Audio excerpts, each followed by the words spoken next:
연금술에서 주기율표 1. 현대과학을 그리스로부터 태어났다는데 이 일을 제기하는 사람은 거의 없다. 이것은 과학이 헬레나 시대부터 태어났다는 것을 의미하는데 헬레나 과학은 다른 고대 문명에서는 전혀 볼 수 없는 특징을 가지고 있다. 가장 두드러진 특징은 과학적 이론, 즉 자연철학의 발명이다. 우주에 관한 초기 그리스인들의 생각과 헬레나 시대의 다소 비실용적이라고도 보일 수 있는 추상적인 지식 탐구에서 그리스인들의 과학의 정의에 근본적으로 새로운 요소를 추가했다. 사실상 자연철학이라는 개념이야말로 인류가 현재 누리고 있는 과학시대, 즉 과학의 진로를 바꾸어 놓은 계기라 볼 수 있다. 기원전 640년경 밀레투스에서 탈레스라는 남자아이가 태어났다. 과학사가들은 탈레스를 최초의 과학자 또는 수학자로 거명하는데 주저하지 않으며 동시대인이자 입법가인 솔론과 함께 고대 그리스의 7대 현자 가운데 한 명이 되었다. 탈레스의 중요성은 이집트인들이 경험적으로 발견한 사실을 이론적으로 설명하려고 노력했다는 점이다. 탈레스는 실용적인 적용으로부터 추상적인 원리를 도출하는 방법을 창안했다. 이것은 한 문제의 해답으로부터 다른 문제의 해답을 얻을 수 있다는 것을 뜻한다. 탈레스 이후 하나의 기하학적 기술로부터 다른 기술을 도출하는 것을 당연시 여겼고 이를 적극적으로 활용하는 방법을 제시했다. 이 기법을 도입한 그리스인들이 모든 사물에 대해 질문과 연상을 생활화하게 만들었고 이것이 인간의 사고를 한 차원 높게 만드는 계기가 되었다. 탈레스와 함께 대표적인 자연철학자는 아낙시만드로스로 그는 공기, 흙, 물에 불을 더하여 사원소설을 주장했다. 이는 후에 플라톤과 아리스토텔레스에 의해 더욱 가다듬어진다. 사원소설은 18세기에 이르러 공기 중에서 많은 기체를 분리하기 전까지 거의 정설로 인식되었다. 아낙시메네스는 만물은 공기로 되어 있다며 그것에서 다른 원소를 이끌어내려고 했다. 그는 공기가 농축되면 처음에는 물이 되고 보다 더 농축하면 흙이 된다고 설명했다. 데모크리토스는 고대 원자론을 확립하여 충만과 진공을 구별하였다. 충만은 무수한 원자로 이루어지고 이들 원자는 모양, 위치, 크기로 다만 기하학적으로 구별될 뿐이라고 했다. 그는 이것을 자를 수 없다는 뜻의 아톰이라고 불렀다. 그리스인들은 공기나 물이 어떻게 작은 입자로 이루어질 수 있는지 계속하여 생각했는데 이때 고대의 슈퍼스타 아리스토텔레스가 등장한다. 그는 세계가 단지 흙, 물, 공기, 불 4가지 기본 원소로 이루어졌다고 했다. 현재 많은 과학자들은 물질이 고체, 액체, 기체, 플라스마의 4가지 상으로 존재한다고 믿고 있는데 이는 어떤 면에서 아리스토텔레스의 사원소에 해당한다. 에피크로스는 데모크리토스가 공허 가운데에서 운동하는 원자로부터 만물이 생긴다고 하였지만 원자는 직선 운동에서 빗나간 자의성을 갖는다고 보고 데모크리토스의 기계적 결정론에 새로운 견해를 가했다. 그러나 그리스 과학은 서로 다른 다양한 현상들을 연관짓는 원리나 법칙을 갖추지 못한 경험 과학에 불과했기 때문에 과학시대로 진입하자 그들의 설명은 더 이상 설 자리를 잃어버렸다. 그런데 이들의 자리를 차지한 것은 그야말로 현대인들을 놀라게 하는 중세시대의 광란이다. 바로 마녀사냥이다. 수많은 무고한 사람들이 빗자루를 타고 하늘을 날고 마법의 파티에 참가했다는 죄목으로 화형을 당했다. 많은 사람들이 중세시대에 화형당한 마녀들이 연금술사였다고 믿고 있다. 그러나 연금술사들은 마녀들과 무관했다. 오히려 연금술을 법으로 금지한 일부 기간을 제외하고 마녀 사냥이 가장 극심할 때에도 만병통치약이라는 고약한 물질을 만든 사람들은 학자로서 존경받았다. 물론 연금술사들의 당초 목적인 황금을 만들고자 한 시도는 단 한 번도 실현된 적이 없다. 더구나 현대과학으로 되살려보면 연금술 자체는 틀린 이론으로 시종일관했다. 그러나 연금술사들의 잘못된 생각은 헛되지 않아 결국 현대인들에게 화학이라는 학문을 도입하는 계기가 되었고 또 우리의 물질 문명이 발달하는 계기가 되었다는 데 중요성이 있다. 근본부터 틀린 생각으로 점철된 연금술이 주체를 이룬 기간 동안 화학이 같은 시기에 물리와 생물학에 비해 현저히 뒤떨어진 것은 당연한 일이라고 볼 수 있다. 더구나 연금술은 금을 만들거나 불로장생약을 만드는 데만 주력했으므로 새로운 이론을 만들 필요가 없었다. 즉, 당대의 철옹성과 같은 그리스 스토아학파의 사원소설에 대체할 만한 새로운 이론이 정립되지 않았으므로 학문적 토대 위에서 다루는 것도 불가능했다. 또한 중세나 르네상스기의 대학들은 화학은 손을 더럽혀야 한다는 이유로 귀족들이 할 일이 아니라고 생각했다. 그들은 시험관을 만지는 자체를 거부하여 그러한 일들은 아예 하인들에게 맡겨 놓았으며 제자들에게 가르치려고 하지도 않았다. 사원소는 상호 변환 가능. 연금술의 기본 원리는 그리스 스토아파의 사원소 설에 근거한다. 연금술사들은 액체 성분을 물과 동등한 것으로, 기체를 공기, 연소물을 불, 나머지 재를 흙과 동등한 것으로 보았고, 사원소 각각이 갖는 성질을 교체하면 사원소도 상호 변환될 수 있다고 생각했다. 즉 사원소의 구성비만 알면 일반 금속을 금으로 바꿀 수 있다고 믿었던 것이다. 14세기의 연금술서인 완성대전에는 자연이 아주 오랜 시간에 걸쳐서야 완성할 수 있는 것을 우리는 기술에 의해서 단기간에 완성할 수 있다라고 적혀 있다. 당시 연금술사들은 금속의 성장을 동물의 태생학에 비교하여 알에서 부화하는 병아리처럼 어떤 금속이라도 대지의 태내에서 이루어지는 일련의 자연현상에 의해 결국 금이 될 것이라는 생각이었다. 그들은 자연계의 금속을 7가지로 구분하고 이 중에서 금을 가장 완벽한 금속으로 보았다. 또 금을 제외한 나머지 금속은 금처럼 완벽에 도달하고자 애쓰는 물질이라고 보았다. 즉 다른 모든 금속들은 금으로 변화하려는 경향을 갖고 있다는 것이다. 연금술사들은 그런 과정을 당겨주는 기술자라는 자부심을 갖고 있었다.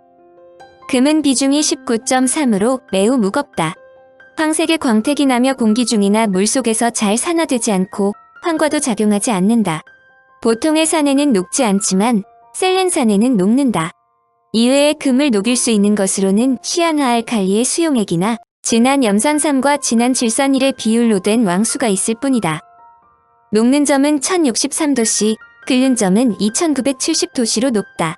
금속 중에서는 은, 구리 다음으로 전기와 열의 전도율이 높고 전성과 연성이 풍부하여 두께 1만 분의 1mm의 금박도 만들 수 있다. 원자의 지름을 1억 분의 1cm라고 할 때 이것은 원자 1000개분에 해당한다. 고대인들로 보아 몇천 년이 지난 유물들이 땅속에서 발견되었을 때 다른 모든 물건들은 부식되거나 사라졌는데 금만은 예전의 아름다운 모습 그대로를 보여주고 있으므로 모두들 경탄의 눈으로 금을 보는 것은 당연한 일이었다. 그러므로 금이 갖고 있는 이런 경외심은 곧 재산으로서의 가치를 높여준다. 금이야말로 고대인들이 가장 선호하는 귀금속이 되었다는 것은 자명한 일이다. 세계를 놀라게 하는 투탕카멘 파라오의 황금관, 미케네에서 발굴된 아가멤논의 황금 마스크, 스키타이의 황금 장식물, 한국의 금관, 잉카 제국이나 마야 문명의 황금 전설 등이 인간들의 금에 대한 마력을 단적으로 보여주는 것이다. 장식품과 재산 가치로만 금이 활용되는 것은 아니다. 현대에는 공업 분야에서 금의 가치가 더욱 높아지고 있다. 금은 적외선이나 자외선을 거의 반사하기 때문에 우주 비행사의 헬멧이나 정밀하게 공기 조절이 필요한 건물의 창유리에 붙이기도 한다. 전기 전도율이 높고 부식성이 없기 때문에 전기 접점, 프린터 회로, 반도체 부품 등을 만드는 데 사용되며 의치를 만드는 데도 사용된다. 현재 1년에 약 1000톤 정도가 생산되는데 그중 공업, 산업, 치과용으로 사용되는 양이 20에서 30%나 된다. 비록 금의 효용도가 고대부터 인간에게 깊은 인상을 심어주었지만 유럽에서는 금 생산이 많지 않았다. 독일, 오스트리아, 스페인 등에서 금이 나오지만 대단한 양이 아니었다. 이것이 금 자원이 빈약한 유럽인들로 하여금 비금속을 금으로 만들려는 시도를 하게 되는 근본 요인이 되었다. 연금술사들은 자연계의 모든 물체, 즉 생명체는 물론 광물에도 완전하고 본질적인 정령이 존재한다고 생각했다. 이 정령을 시금석, 투사분말 또는 현자의 돌이라고 불렀으며 정령은 다른 물질들을 자신의 성질로 변화시키는 힘을 갖고 있다고 여겼다. 예를 들면 어떤 연금술사가 장미꽃 속에 숨어있는 정령을 얻는다면 들꽃이나 나무, 개나 말 심지어는 사람까지도 정령을 사용하여 장미로 변하도록 만들 수 있다. 따라서 금의 정령을 가진 현자의 돌을 발견한다면 전 세계의 모든 사물을 금으로 바꿀 수 있는 것이다. 그리스 신화에서 마이더스의 손에 닿는 것은 사람을 포함하여 모두 금으로 변하는데 바로 이 마이더스의 손을 찾는 것이 연금술사들의 궁극적인 목적이었다. 현자의 돌은 반짝이는 루비색이며 단단하면서도 유리처럼 부서지기도 쉽고 가루로 만들 수도 있다고 믿어졌다. 연금술사들이 금을 만드는 데 사용한 일반적인 순서는 다음과 같다. 우선 구리, 주석, 납, 철의 4가지 비금속의 합금을 만든 후 여기에 비소나 수은의 진기를 씌워 백색을 띤 은의 형상을 만든다. 다음에 황금으로 만드는 시의 역할을 하도록 소량의 황금을 촉매제로 첨가한다. 마지막으로 변성을 마무리하기 위해 또 한 번 표면 처리를 하면 황금색으로 보이는데 이것을 황금이 되었다고 하였다. 이와 같이 짜여진 변성의 순서에 따라 비금속이 합금으로 되어 각자의 개성을 잃었을 때, 다시 말해서 그 특수한 형상 또는 넋을 잃었을 때 비금속은 죽은 것으로 간주되었다.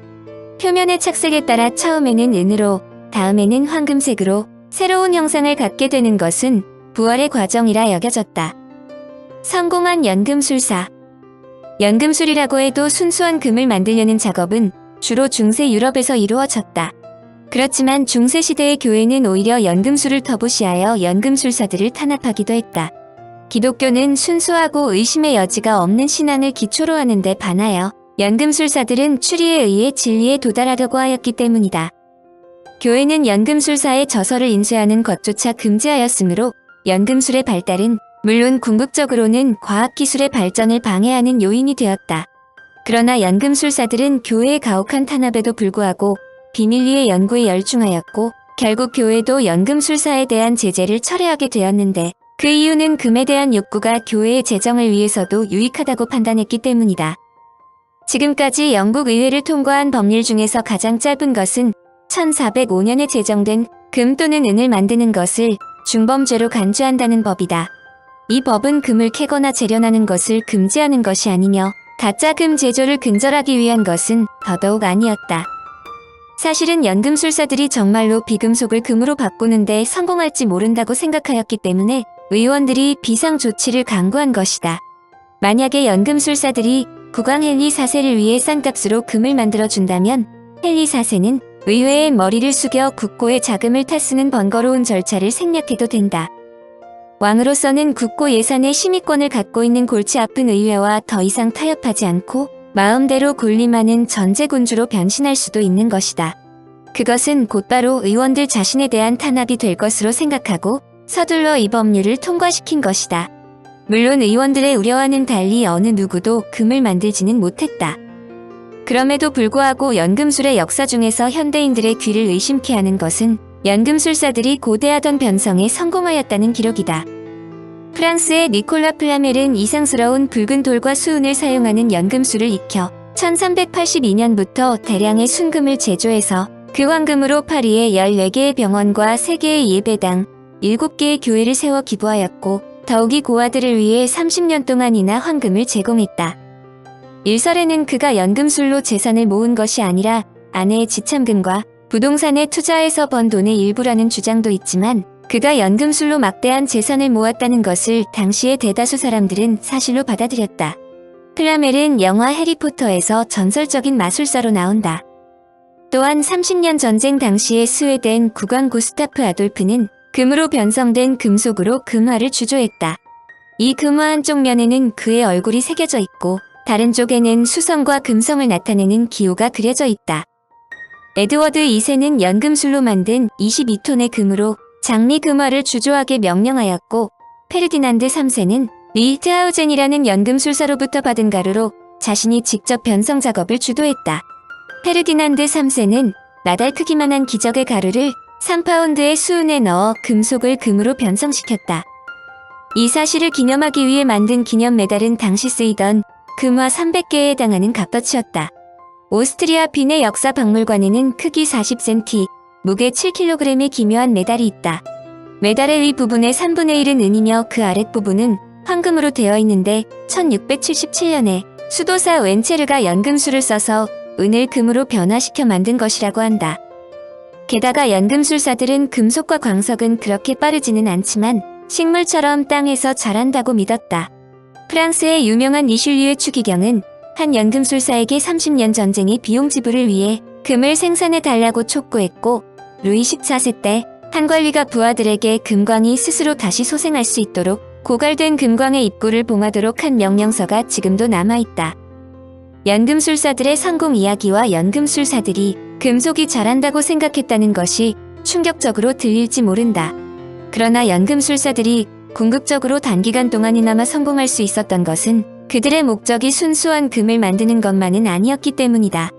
연금술사들의 목적은 빛깔이 금과 비슷한 물질을 찾는 것이지 자연산 금과 똑같은 성질의 금을 만드는 것이 목적이 아니었던 것이다.